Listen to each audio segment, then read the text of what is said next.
Hello everyone, welcome to another episode of Tuesday ACT. I'm Kristen from Magoosh, and today we're going to talk about the ACT English section, specifically comma splices. There are comma splices all over the ACT, so you really want to know all the ways in which you can fix them. So, in horror movies, splicing is when you usually splice together two beasts to make one super incredible, awful, scary beast. And on the ACT English test, a comma splice is probably worse than that. It's like the worst thing you can do in a sentence. It'll drive your English teacher crazy. Here's a comma splice right now. It's really super scary.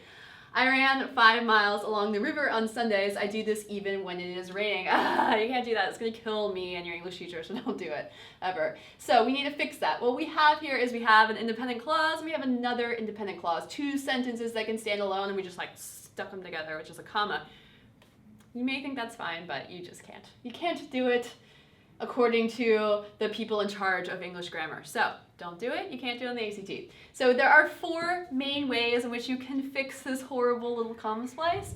One is to use a period, right? So we can just separate those sentences, just put them in separate corners, keep them apart, and just put a period in the middle, and then we are fine. Get rid of that comma. Another way to fix them, this is pretty common, is to use a comma and a conjunction. Remember, if you're going to do this, there are only 7 conjunctions. I've talked about this a lot in videos and other things and blog posts.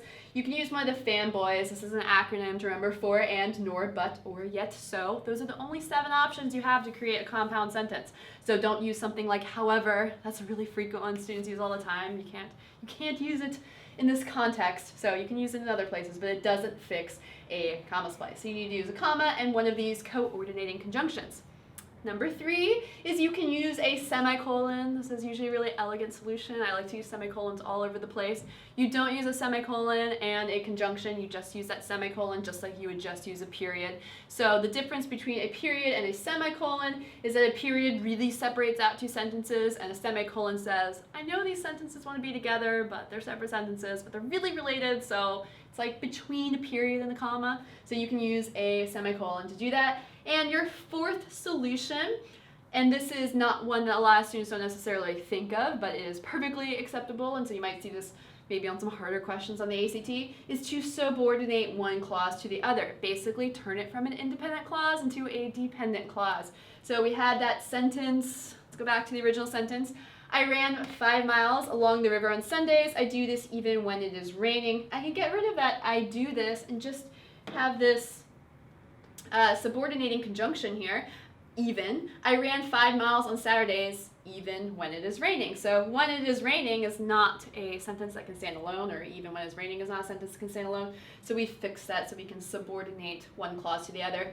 In some situations there might even be a comma here, but as long as that second part, or even the first part, if we switched it around, as long as one part can't stand alone as a sentence, then we've effectively fixed that comma splice. Alright, so fix those comma splices on the ACT. If there's anything else, any grammar topics, any math topics, any other topics you want to know about for the ACT, just let us know in the comments and we will make a video just for you and everyone else who has that questions. And I will see you here next Tuesday ACT.